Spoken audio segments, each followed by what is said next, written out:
Hello buddies, welcome to mines academy. మన academy నా పేరు సాయి చంద్ చిలుకూరి. సో ఈరోజు మనం డిస్కస్ చేయబోయేటువంటి ఇంపార్టెంట్ కరెంట్ టాపిక్స్ యొక్క పీడిఎఫ్ ఫైల్స్ మీకు కావాలి అనుకుంటే మీరు ప్లేస్టోర్ నుంచి మైన్స్ అకాడమీ అప్లికేషన్ని ఇన్స్టాల్ చేసి పెట్టుకోండి మీ మొబైల్ ఫోన్లో. ఇందులో ఉండేటువంటి ఈ పీడిఎఫ్ ఫైల్స్ని డౌన్లోడ్ చేసుకొని చదువుకోవచ్చు. అండ్ వీటితో పాటు మన గ్రూప్స్ ఎగ్జామినేషన్కి సంబంధించినటువంటి ఎంసీక్యూస్, ఇండియన్ ఎకానమీకి సంబంధించినటువంటివి, and AP history, Indian history, polity సబ్జెక్టులకు సంబంధించినటువంటి ఎంసీక్యూస్ అన్నీ కూడాను మన మైన్స్ అకాడమీ అప్లికేషన్లో అందుబాటులో ఉన్నాయి. సో మీరు వీటిని డౌన్లోడ్ చేసుకోండి, చక్కగా ప్రాక్టీస్ చేయండి, ఎగ్జామ్స్లో మంచి మార్కులు సాధించండి. ఫైన్. సో ఈరోజు ఇంపార్టెంట్ కరెంట్ టాపిక్స్లో ఫస్ట్ టాపిక్ చూసుకుంటే స్మార్ట్ రిస్ట్ బ్యాండ్. ఏంటిది అంటే కోవిడ్ పాజిటివ్ వచ్చినటువంటి రోగుల్ని, అదేవిధంగా కోవిడ్ వచ్చిందేమో అనేటువంటి అనుమానం ఉండేటువంటి వ్యక్తుల యొక్క కదలికల్ని ఎప్పటికప్పుడు తెలుసుకోవటానికి, సో వాళ్ళు ఎటు వెళ్తున్నారు, ఏం చేస్తున్నారు, హోమ్ ఐసోలేషన్లో ఉన్నారా లేదా అని చెప్పేసి విషయాలు తెలుసుకోవడం కోసము నాగ్పూర్లో ఉన్నటువంటి నాగ్పూర్ ఎయిమ్స్ స్మార్ట్ రిస్ట్ బ్యాండ్ని డెవలప్ చేయడం జరిగిందనమాట. సో దీన్ని ఇక్కడ బొమ్మలో ఇక్కడ మన ఇమేజ్లో చూస్తున్నటువంటి ఈ యొక్క రిస్ట్ బ్యాండ్ని చేతికి కనుక పెడితే, ఎవరికైతే కోవిడ్ పాజిటివ్ వచ్చిందో వారికి, అండ్ అనుమానం ఉన్నటువంటి వాళ్ళ యొక్క చేతులకు పెడితే వాళ్ళను మనం రెగ్యులర్గా మానిటర్ చేయడానికి అవకాశం ఉంటుంది. సో దీని ద్వారా కమ్యూనిటీ స్ప్రెడ్ వైపు మన ఇండియాలో కేసెస్ వెళ్లకుండా ఆపడానికి అవకాశం ఉంటుంది. ఎగ్జామినేషన్ పాయింట్ ఆఫ్ వ్యూలో చాలా చాలా ఇంపార్టెంట్. ఎయిమ్స్ స్మార్ట్ రిస్ట్ బ్యాండ్ని డెవలప్ చేసింది అనేటువంటి బేసిక్ క్వశ్చన్ కూడా వచ్చే అవకాశం ఉంటుంది, చూసుకోండి. నెక్స్ట్, స్వాతంత్ర సమరయోధులు, అదేవిధంగా శతాధిక వృద్ధుడు, కమ్యూనిస్టు పార్టీ కీలక నేత అయినటువంటి గన్నవరానికి చెందిన వీరపనేని రామయ్య గారు ఈయన మరణించడం జరిగిందనమాట. వీరు ఉమ్మడి ఆంధ్రప్రదేశ్లో జరిగినటువంటి కమ్యూనిస్టు ఉద్యమంలో చాలా కీలకమైనటువంటి పాత్రను పోషించడం జరిగింది. సో వీరు గన్నవరానికి చెందినటువంటి వారు వీరపనేని రామయ్య గారు. ఈయన కమ్యూనిస్టు పార్టీ నేత. ఫైన్. నెక్స్ట్, స్వయం ప్రతిపత్తితోటి, ఫుల్ అటానమీ తోటి ఏర్పడ్డటువంటి మహీంద్రా యూనివర్సిటీని హైదరాబాద్లో ఏర్పాటు చేయడం జరిగింది. మహీంద్రా గ్రూప్ ఆఫ్ కంపెనీస్ యొక్క హెడ్ అయినటువంటి ఆనంద్ మహీంద్రా గారు. సో ప్రైవేట్ సెక్టార్లో మరొక యూనివర్సిటీ వచ్చింది, Mahindra university. Next, Pravasi Rozgar app, Pravasi Rozgar అప్లికేషన్ని నటుడు అయినటువంటి సోనూ సూద్ గారు డెవలప్ చేసి ప్రారంభించడం జరిగిందనమాట. ఎందుకోసం అంటే ఎవరికైతే ఈ లాక్డౌన్ టైంలో పని చేయాలి అని చెప్పేసి అనుకున్నప్పటికీ పని దొరకనటువంటి వాళ్ళు ఉంటారో, సో వారి కోసము ఈ ప్రవాసీ రోజ్గార్ అప్లికేషన్ని తీసుకురావడం జరిగిందనమాట. దీని ద్వారా నైపుణ్యం ఉన్నప్పటికీ పని దొరకని వారు ఎవరైతే ఉంటారో వారికి ఉపాధి అవకాశాలు కల్పించేందుకు ఈ అప్లికేషన్ ద్వారా సహకారము, చర్యలు తీసుకోవడం జరుగుతుంది. సో సోనూ సూద్ గారి నుంచి మనం ఇంతకుముందు తెలుసుకున్నాం కదా, ఈయన లాక్డౌన్ టైంలో వలస కూలీలు, దేశం నలుమూలలా కూడా కాలినడకల వెళ్తున్నటువంటి వలస కూలీలకు ట్రాన్స్పోర్టేషన్ని ఏర్పాటు చేసి వీళ్ళందరికీ కూడాను సరైనటువంటి టైంలో, ఇన్ టైంలోనే ఆరోగ్యకరంగా వాళ్ళ యొక్క ప్రాంతాలకు చేరుకునే విధంగా సోనూ సూద్ గారు సహాయం చేయడం జరిగింది. ఆ విధంగా వీరు న్యూస్లో ఉన్నారు. ఈయన బాలీవుడ్లో, టాలీవుడ్లో, కోలీవుడ్లో వివిధ సినిమాలలో ప్రతినాయక పాత్రలు,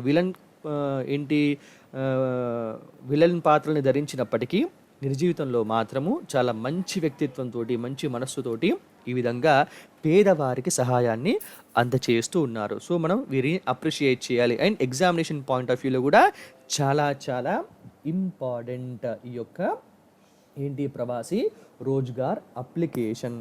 ఓకే, నెక్స్ట్ చూసుకుందాం. తర్వాత అంతర్గత జల రవాణాను ప్రోత్సహించడమే లక్ష్యంగా కేంద్ర ప్రభుత్వము జల మార్గాల వినియోగం పైన రుసుముల్ని రద్దు చేయడం జరిగిందనమాట. దీంట్లో భాగంగా అంతర్గత జల రవాణాను ప్రోత్సహించడంలో లక్ష్యంగా, సో దీని యొక్క వృద్ధి రేటును పెంచాలి అని చెప్పేసి ఉద్దేశంతో. ఎందుకోసం అంటే ప్రస్తుతం మన భారతదేశంలో సరకు రవాణాలో, ఈ జలమార్గంలో జరుగుతున్నటువంటి సరకు రవాణా కేవలం 2% మాత్రమే ఉందన్నమాట. సో దీన్ని పెంపొందించాలనేటువంటి లక్ష్యంతో ఏం చేస్తుందంటే ఈ యొక్క జలమార్గాల వినియోగం పైన ఉన్నటువంటి రుసుముల్ని రద్దు చేయడం జరిగిందనమాట. అయితే పర్యావరణ పరంగా ఖర్చు పరంగా చాలా చవకైనటువంటి జల రవాణాను 2019-20 సంవత్సరంలో ఈ యొక్క జల రవాణాను ఉపయోగించుకొని 72 మిలియన్ టన్నుల రవాణా అనేటువంటిది చేయడం జరిగిందనమాట. అయితే దీన్ని 2022-23 నాటికి 110 మిలియన్ టన్నులు 110 మిలియన్ టన్నులకు చేర్చాలనేటువంటి లక్ష్యంలో భాగంగా కేంద్ర ప్రభుత్వము ఈ విధంగా జలమార్గాల వినియోగం పైన రుసుముల్ని అనేది రద్దు చేసిందనమాట. ఇక్కడ నోట్ అని పెట్టాను చూడండి. అదేంటి అంటే ప్రస్తుతము సరకు రవాణా నౌకలకు ఒక్కొక్క కిలోమీటర్కి గ్రాస్ రిజిస్టర్డ్ టన్నేజ్ అంటే జిఆర్టీ అంటారనమాట. సో ఇక గ్రాస్ రిజిస్టర్డ్ టన్నేజ్కి 2 పైసల చొప్పున క్రూయిజ్ నౌకలు ఉంటాయి కదా, సో వీటి యొక్క ప్రయాణానికి ఒక్కో కిలోమీటర్కి 5 పైసల చొప్పున రుసుమును భారత అంతర్గత జలమార్గాల ప్రాధికార సంస్థ ఈ యొక్క రుసుముల్ని విధిస్తూ వచ్చింది. సో ఇప్పుడు దీన్ని ఇండియన్ గవర్నమెంట్ రద్దు చేయడం జరిగిందనమాట కొంతకాలం పాటు. దేనికోసము? అంతర్గత జల రవాణాను ప్రోత్సహించడంలో భాగంగా.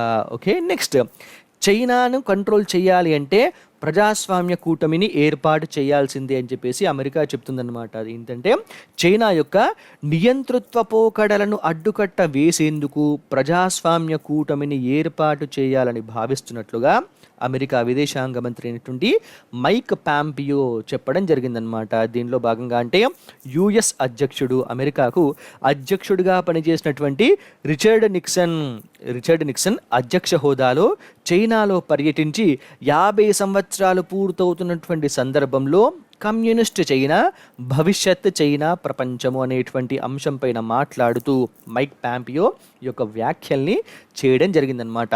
యూరోప్, ఆఫ్రికా, దక్షిణ అమెరికా దేశాలు, ముఖ్యంగా ఇండో పసిఫిక్ ప్రాంత ప్రజాస్వామ్య దేశాలు చైనా నుంచి ముప్పును ఎదుర్కొంటున్నాయని చెప్పేసి చెబుతూ ఇప్పుడున్నటువంటి పరిస్థితులలో చైనాను మనము సింగిల్గా ఎదుర్కోవడం చాలా కష్టం కాబట్టి, అంటే ఇండివిజువల్గా ఎవరికి వారు చైనాని ఇప్పుడు ఎదుర్కోలేరు. ఎందుకంటే ఆర్థికంగా, సైనిక పరంగా, ఆయుధపరంగా చైనా చాలా ఉన్నతమైనటువంటి స్థానంలో, అంటే చాలా పటిష్టంగా ఉందన్నమాట, బలంగా ఉంది.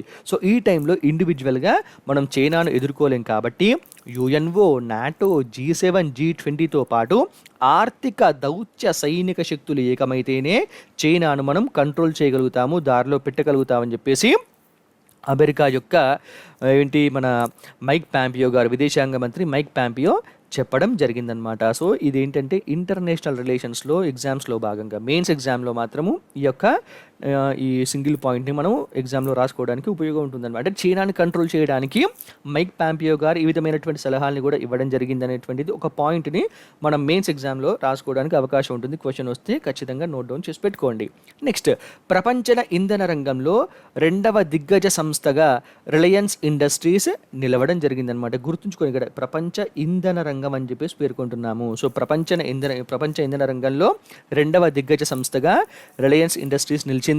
ఎక్సాన్ మొబిల్ని వెనక్కి నెట్టి RIL ఈ ఘనతను సాధించడం జరిగిందనమాట. మరి ఫస్ట్ ప్లేస్లో ఎవరున్నారంటే సౌదీ ఆరామ్కో ఫస్ట్ ప్లేస్లో ఉంది. సెకండ్ ప్లేస్లో రిలయన్స్ ఇండస్ట్రీస్కి చెందినటువంటి ఇంధన రంగం ఉందన్నమాట. సో ఇంధన సంస్థ ఉంది. నోట్ ఇక్కడ పెట్టాను చూడండి. ఇదేంటి అంటే ప్రపంచంలో అత్యంత విలువైనటువంటి కంపెనీల జాబితాలో 48th ప్లేస్లో ఉందని చెప్పేసి మనం నిన్న డిస్కస్ చేసుకున్నాం కదా. ఇప్పుడు అది 46th పొజిషన్కి ఎవరు, రిలయన్స్ ఇండస్ట్రీస్ చేరుకోవడం జరిగింది. మరొక 2 స్థానాలు పైకి ఎగబాకింది. ఎగ్జామినేషన్ పాయింట్ ఆఫ్ వ్యూలో ఇంపార్టెంట్, చూసుకోండి. ఓకే, నెక్స్ట్, మహారాష్ట్రలోని చందాపూర్లో నిర్మిస్తున్నటువంటి వెదురు పరిశోధన శిక్షణా కేంద్రంని పూర్తి వెదురుతోటి, పూర్తి బ్యాంబూ అంటారు కదా, సో పూర్తి బ్యాంబూ తోటి నిర్మిస్తున్నారనమాట. ఇది ఆసియాలోనే అతిపెద్ద వెదురు నిర్మాణంగా రికార్డును నమోదు చేయడం జరిగిందనమాట. ఇది చూడండి, ఇది లాంగ్ షాట్లో తీసినటువంటి ఈ యొక్క వెదురు పరిశోధన శిక్షణా కేంద్రం యొక్క ఫోటో. ఇది ఈ మిడిల్ పాయింట్లో కనిపిస్తున్నటువంటి మెయిన్ సెంటర్ అనమాట. ఎగ్జామినేషన్ పాయింట్ ఆఫ్ వ్యూలో చాలా చాలా ఇంపార్టెంట్. మహారాష్ట్రలోని చందాపూర్లో ఈ యొక్క వెదురు పరిశోధన శిక్షణా కేంద్రాన్ని నిర్మిస్తున్నారు. ఇది ఆసియాలోని అతిపెద్ద వెదురు నిర్మాణంగా రికార్డును నమోదు చేయడం జరిగింది. ఓకే, నెక్స్ట్, చైనాలో అమెరికా కాన్సులేట్ని మూసివేయడం జరిగింది. నిన్ననేమో అమెరికాలో ఉన్నటువంటి చైనా కాన్సులేట్ని క్లోజ్ చేశారు. ఇప్పుడేమో చైనాలో ఉన్నటువంటి అమెరికా కాన్సులేట్ని మూసేశారనమాట. ఎక్కడ ఏంటి అంటే అమెరికా చైనాల మధ్య దౌత్య యుద్ధం మరింతగా ముదురుతూ వస్తుంది. సో దీంట్లో భాగంగా అమెరికాలోని హ్యూస్టన్లో చైనా యొక్క కాన్సులేట్ని మూసివేసిన దానికి ప్రతీకార చర్యగా చైనాలోని ఆగ్నేయ సిచువాన్ ప్రావిన్స్లోని చెంగ్డూలోని అమెరికా కాన్సులేట్ని మూసివేయాలని చెప్పేసి ఆదేశించినట్లుగా చైనా విదేశాంగ శాఖ ప్రకటించడం జరిగిందనమాట. అయితే ఈ చెంగ్డూ ప్రాంతంలో అమెరికా కాన్సులేట్ను 1985లో ప్రారంభించడం జరిగిందనమాట. ముఖ్యంగా ఇది చాలా వ్యూహాత్మకమైనటువంటి ప్రాంతం. ఎందుకోసం అంటే సమస్యాత్మక ప్రాంతమైనటువంటి టిబెట్ గురించి ఇన్ఫర్మేషన్ సేకరించాలి అంటే ఖచ్చితంగా చెంగ్డూలో అమెరికా కాన్సులేట్ ఉండాలన్నమాట. సో ఇప్పుడు దీన్ని మూసివేయాలని చెప్పేసి చైనా విదేశాంగ శాఖ అధికారికంగా చెప్పడం జరిగింది. మరి చూద్దాం దీనిపైన అమెరికా ఏ విధంగా రియాక్ట్ అవుతుందో. నెక్స్ట్ ఎఫ్ఎస్ఆర్ ఏంటి? ఎఫ్ఎస్ఆర్ అంటే ఫైనాన్షియల్ స్టెబిలిటీ రిపోర్ట్. ఈ యొక్క ఎఫ్ఎస్ఆర్ని ఆర్బీఐ రిలీజ్ చేస్తుంది. ఓకే, ఇండియా షెడ్యూల్డ్ కమర్షియల్ బ్యాంకుల యొక్క, మన భారతదేశంలో ఉన్నటువంటి షెడ్యూల్డ్ కమర్షియల్ బ్యాంకుల యొక్క ఎన్పిఏల తీవ్రత. ఎన్పిఎస్ అంటే తెలుసు కదా, నాన్ పర్ఫార్మింగ్ అసెట్స్ల యొక్క తీవ్రత మరింత పెరిగే అవకాశం ఉందని 2021 మార్చి నాటికి మొత్తం బ్యాంకుల రుణాలలో స్థూల మొండి బాకీలు అంటే గ్రాస్ నాన్ పర్ఫార్మింగ్ అసెట్స్ జిఎన్పిఏ 12.5% పెరిగే అవకాశం ఉందని ద్వైవార్షిక ఆర్థిక వ్యవహారాల స్థిరత్వ నివేదిక, ఫైనాన్షియల్ స్టెబిలిటీ రిపోర్ట్ అంటారు దాన్ని. సో ఈ ద్వైవార్షిక ఆర్థిక వ్యవహారాల స్థిరత్వ నివేదికలో ఆర్బీఐ చెప్పడం జరిగిందనమాట. ఆర్థిక అనిశ్చితి, ప్రస్తుతం ఉన్నటువంటి ఈ యొక్క ఆర్థిక అనిశ్చితి కనుక ఇంకా విషమిస్తే ఈ రేటు మరింతగా పెరిగేటువంటి అవకాశం ఉంటుంది. ఎంతవరకు అంటే 14.7%కు ఇది చేరవచ్చు అని చెప్పేసి ఆర్బీఐ హెచ్చరించడం జరిగింది. ఇక్కడ నోటును పెట్టాను చూడండి. అదేంటి అంటే 2020 మార్చ్ నాటికి మొత్తం బ్యాంకింగ్ రంగం యొక్క జిఎన్పిఏ, గ్రాస్ నాన్ పర్ఫార్మింగ్ అసెట్స్ యొక్క రేట్ ఎంత అంటే కేవలం 8.5% మాత్రమే ఉండే. కానీ ఎప్పుడైతే లాక్డౌన్ ప్రకటించారో అప్పటి నుంచి, అంటే కరోనా వల్ల లాక్డౌన్ ప్రకటించారు కదా, సో ఆ టైం నుంచి కంప్లీట్గా ఆర్థిక వ్యవస్థ చిన్నాభిన్నమవుతూ వస్తుంది కదా. సో దీనితోటి ఇప్పుడు ఈ యొక్క జిఎన్పిఏ 12.5%కి పెరుగుతుందని చెప్పేసి అప్పుడు అనుకున్నప్పటికీ ఇది 14.7%కి కూడా చేరవచ్చు అని చెప్పేసి ఆర్బీఐ చెప్పడం జరిగింది. అయితే ఈ యొక్క ఎఫ్ఎస్ఆర్లో ఆర్థిక వ్యవస్థ యొక్క వృద్ధి రేటు, అదేవిధంగా జీడిపిలో ద్రవ్యలోటు నిష్పత్తి, వీటితో పాటు వినియోగ ధరల సూచి, ఈ యొక్క ఆధారిత ద్రవ్యోల్బణం, సిపిఐ ఆధారిత ద్రవ్యోల్బణం, ఇట్లాంటివి అన్నీ ఉంటాయన్నమాట. సో వీటన్నిటిని బేస్ చేసుకొని ఎఫ్ఎస్ఆర్ని రిలీజ్ చేస్తూ ఉంటారు. ఎగ్జామినేషన్ పాయింట్ ఆఫ్ వ్యూలో చాలా చాలా ఇంపార్టెంట్. ఏమేమి ఉంటాయి? ఆర్థిక వ్యవస్థ యొక్క గ్రోత్ రేట్, అదేవిధంగా జీడిపిలో ద్రవ్యలోటు నిష్పత్తి, వీటితో పాటు కన్స్యూమర్ ప్రైస్ ఇండెక్స్ యొక్క ఆధారిత ద్రవ్యోల్బణం వంటివి ఇందులో ఉంటాయని చెప్పేసి తెలుస్తుంది. ఎగ్జామినేషన్ పాయింట్ ఆఫ్ వ్యూలో చాలా చాలా ఇంపార్టెంట్ అండి, చూసుకోవాలి. Next red for Ruth. ఏంటి రెడ్ ఫర్ రూత్ అంటే ఇంగ్లాండ్ వెస్టిండీస్ల మధ్య ఓల్డ్ ట్రాఫోర్డ్లో జరిగేటువంటి టెస్ట్ మ్యాచ్లో England board Ruth Strauss foundation టెస్ట్గా, ఇంగ్లాండ్ బోర్డు ఈ యొక్క ఓల్డ్ ట్రాఫోర్డ్ టెస్ట్ మ్యాచ్ని రూత్ స్టార్స్ ఫౌండేషన్ టెస్ట్గా వ్యవహరిస్తుందన్నమాట. సో దీని ఎందుకోసం అంటే అరుదైనటువంటి ఊపిరితిత్తుల వ్యాధి, ఇది ఎవరిలో వస్తుందంటే పొగ తాగని వారిలో వచ్చేటువంటి ఈ యొక్క అరుదైన ఊపిరితిత్తుల వ్యాధితో మరణించినటువంటి ఇంగ్లాండ్ మాజీ కెప్టెన్ ఆండ్రూ స్టార్స్ యొక్క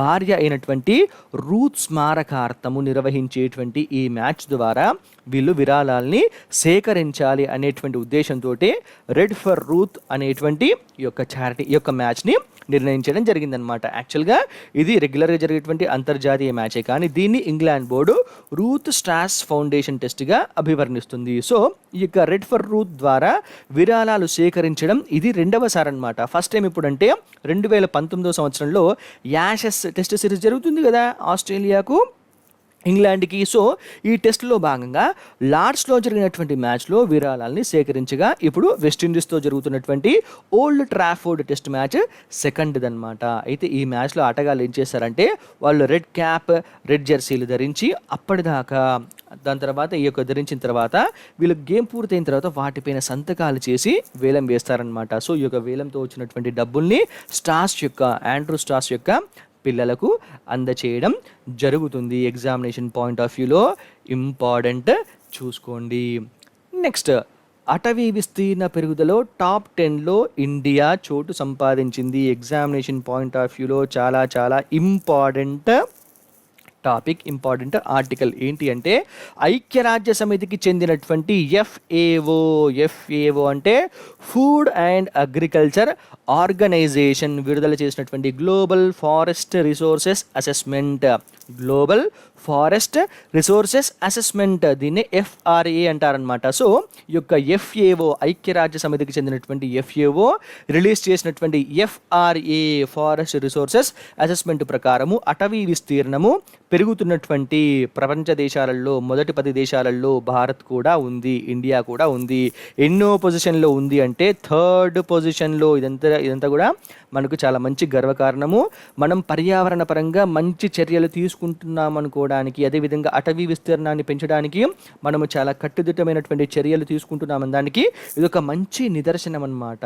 సో ఈ యొక్క అటవీ విస్తీర్ణం పెరుగుతున్నటువంటి మొదటి 10 దేశాలలో ఇండియా కూడా నిలవడం జరిగింది FRA రిపోర్టు ప్రకారము. ఇప్పుడు ఇది దేన్ని బేస్ చేసుకుని ఇచ్చారంటే 2010 నుంచి 2020 అంటే ఈ యొక్క దశాబ్ద కాలంలో అటవీ విస్తీర్ణం పెరుగుదలకు నమోదు చేసుకున్న మొదటి 10 దేశాలు ఏమేమి ఉన్నాయంటే ఫస్ట్ చైనా ఉంది, సెకండ్ ఆస్ట్రేలియా, 3rd పొజిషన్లో ఇండియా, తర్వాత Chile, Vietnam, Turkey, America, France, Italy and Romania. ఈ దేశాలు మొదటి టాప్ 10లో ఉన్నటువంటి కంట్రీస్ అన్నమాట. దీనిలో ఇండియా 3rd పొజిషన్లో ఉంది. అయితే FRA ప్రకారము ప్రపంచ అటవీ విస్తీర్ణంలో ఇండియా యొక్క వాటా 2%గా ఉంది. సో ప్రపంచ అటవీ విస్తీర్ణంలో ఇండియా వాటా 2%. గత దశాబ్ద కాలంగా అంచనా వేసినప్పుడు భారత్లో ప్రతి సంవత్సరము 0.38 పెరుగుదల శాతం అనేది నమోదు కావడం జరిగిందనమాట. అంటే దీన్ని విస్తీర్ణం చూసుకుంటే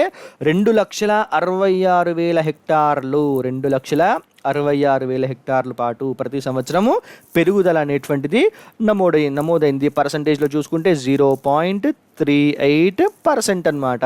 అయితే ఇక్కడ నోట్ అని పెట్టాను చూడండి, అదేంటి అంటే India state of forest report ప్రకారము మన ఇండియాలో అటవీ విస్తీర్ణం 33% ఉండాలంటే దేశం యొక్క భౌగోళిక విస్తీర్ణంలో దీనిలో అటవీ విస్తీర్ణము 33% ఖచ్చితంగా ఉండాలి. అప్పుడు మనకు పర్యావరణ పరంగా అన్ని విధాలుగా సురక్షితంగా ఉండగలుగుతాం అనమాట. కానీ ప్రస్తుతం ఎంత ఉంది అంటే కేవలం 24.5% మాత్రమే అందాదగా ఉందన్నమాట. సో దీన్ని పెంపుదల చేయడం కోసము ఇండియన్ గవర్నమెంట్, స్టేట్ గవర్నమెంట్స్ చాలా మంచి కార్యక్రమాలు నిర్వహిస్తున్నాయి. ఫర్ ఎగ్జాంపుల్ మన తెలంగాణలో ప్రతి సంవత్సరం కూడాను అడవుల్ని పెంచడం కోసము విపరీతంగా మన మొక్కలు నాటిపిస్తున్నారు కదా మన సీఎం కేసీఆర్ గారు. అదేవిధంగా మన ఆంధ్రప్రదేశ్లో సీఎం గారు వన మహోత్సవాన్ని కూడా ప్రారంభించడం జరిగిందనమాట. సో ఈ విధమైనటువంటి చర్యల్ని తీసుకుంటూ ఉన్నారు. అదేవిధంగా మనం నిన్న డిస్కస్ చేశాం కదా మన కోల్ మంత్రిత్వ శాఖ కూడా బొగ్గుగల మంత్రిత్వ శాఖ కూడా ఆ యొక్క బొగ్గుగల యొక్క పిఎస్యుల దగ్గర, తర్వాత లిగ్నైట్ పిఎస్యుల దగ్గర ఈ యొక్క అడవి యొక్క విస్తీర్ణం పెంచడం కోసం మొక్కలు నాటేటువంటి కార్యక్రమాన్ని నిన్న మన హోం మంత్రిత్వ శాఖ అధిపతి అయినటువంటి అమిత్ షా గారు ప్రారంభించారని చెప్పేసి మనం డిస్కస్ చేసుకున్నాము. సో ఈ విధంగా మన ఇండియాలో మంచి చర్యలు తీసుకుంటున్నారు కాబట్టి అటవీ విస్తీర్ణానికి ప్రజెంట్ ఇండియా టాప్ 10లో అది కూడా 3rd పొజిషన్లో చోటు సంపాదించుకోవడం అనేది జరిగింది. సో ఎగ్జామినేషన్ పాయింట్ ఆఫ్ వ్యూలో చాలా ఇంపార్టెంట్. అయితే అటవీ సంరక్షణ రంగంలో ప్రపంచంలో ఉన్నటువంటి 12.5 మిలియన్ల ఉద్యోగులలో 12.5 మిలియన్ల ఉద్యోగులు ప్రపంచంలో ఉంటే దీనిలో సగం మంది హాఫ్ పీపుల్, సగం మంది ఉద్యోగులు అంటే 6.23 మిలియన్ల మంది ఉద్యోగులు ఇండియాలోనే పనిచేస్తున్నారు. సో దీన్ని బట్టి మనం అర్థం చేసుకోవచ్చు అటవీ సంరక్షణకు ప్రభుత్వం ఏ విధమైనటువంటి చర్యలు తీసుకుంటుందో. క్షేత్రస్థాయిలో అధికారుల్ని నియమించడానికి ప్రభుత్వం ఎప్పుడు కూడా సన్నద్ధంగా ఉంటుంది. అయితే ఈ అటవీ సంరక్షణలో ఖచ్చితంగా ప్రజల యొక్క భాగస్వామ్యం కూడా చాలా చాలా ఇంపార్టెంట్. కాబట్టి మనం అందరం కూడా వీలైనప్పుడల్లా ఒక చిన్ని మొక్కను నాటేటువంటి ప్రయత్నం చేద్దాము. భావితరాలకు సురక్షితమైనటువంటి భూమిని అందించేటువంటి బాధ్యత మనందరిపైన ఉంది. అయితే ఇక్కడ ఇంకో పాయింట్ ఏంటంటే 2010-20 మధ్య కాలంలో, ఈ దశాబ్ద కాలంలో అన్ని ఖండాలలో, అన్ని కాంటినెంట్స్లో ఆసియా ఖండంలోనే అధిక అటవీ విస్తీర్ణము పెరగడం జరిగిందనమాట. ఇంతగా అంటే ప్రతి సంవత్సరము 1.17 మిలియన్ హెక్టార్ల నికర పెరుగుదల అనేటువంటిది నమోదు కావడం జరిగింది. ఇక్కడ నికర అంటే ఏంటి అంటే మన డెవలప్మెంట్ కోసము అడవుల్ని కొట్టివేస్తూ ఉంటాం కదా. సో ఈ యొక్క అడవుల్ని కొట్టివేతను కూడా తీసేయంగా 1.17 మిలియన్ హెక్టార్ల యొక్క పెరుగుదల అనేది నమోదు కావడం జరిగిందని చెప్పేసి FRA రిపోర్ట్లో, గ్లోబల్ ఫారెస్ట్ రిసోర్సెస్ అసెస్మెంట్ రిపోర్ట్లో పేర్కొనడం జరిగిందనమాట. సో ఈ విధంగా ఇండియా టాప్ 10లో చోటును సంపాదించుకుంది. ఎగ్జామినేషన్ పాయింట్ ఆఫ్ వ్యూలో మాత్రం చాలా చాలా ఇంపార్టెంట్. ఖచ్చితంగా మీరు దీన్ని నోట్ డౌన్ చేసుకోవాలి. క్వశ్చన్ వచ్చేటువంటి అవకాశం అయితే ఉంది. సో ఇవి ఈ రోజుకి చెందినటువంటి కరెంట్ అఫైర్స్. మీకు ఈ కరెంట్ అఫైర్స్ యొక్క PDF ఫైల్స్ కావాలి అనుకుంటే మీరు మైండ్స్ అకాడమీ అప్లికేషన్ని ప్లే స్టోర్ నుంచి ఇన్స్టాల్ చేసి పెట్టుకోండి మీ మొబైల్ ఫోన్లో. సో ఇందులో ఉన్నటువంటి PDF ఫైల్స్ని డౌన్లోడ్ చేసుకొని చదువుకోవచ్చు. అండ్ వీటితో పాటు మైండ్స్ అకాడమీకి టెలిగ్రామ్ ఛానల్ కూడా ఉంది. ఈ టెలిగ్రామ్ ఛానల్లో మీరు మెంబర్ అవ్వండి. ఇందులో పెట్టేటువంటి అప్డేట్స్ని ఎప్పటికప్పుడు పొందుతూ ఉండండి. అండ్ ఇప్పుడు మీరు చూస్తున్నటువంటి యూట్యూబ్ ఛానల్ మైండ్స్ అకాడమీ వారికి చెందినటువంటి యూట్యూబ్ ఛానల్. మీరు దీన్ని సబ్స్క్రైబ్ చేసుకోండి. ఇందులో పెట్టేటువంటి వీడియోస్ని ఎప్పటికప్పుడు ఫాలో అవుతూ నోట్స్ని ప్రిపేర్ చేసుకుంటూ ఎగ్జామ్స్లో మంచి మార్కులు సాధించాలి, ఉన్నతమైనటువంటి జాబ్ని మీరు పొందాలని చెప్పేసి మైండ్స్ అకాడమీ తరపున మేమందరం కూడా కోరుకుంటున్నాం. All the very best. Thank you so much.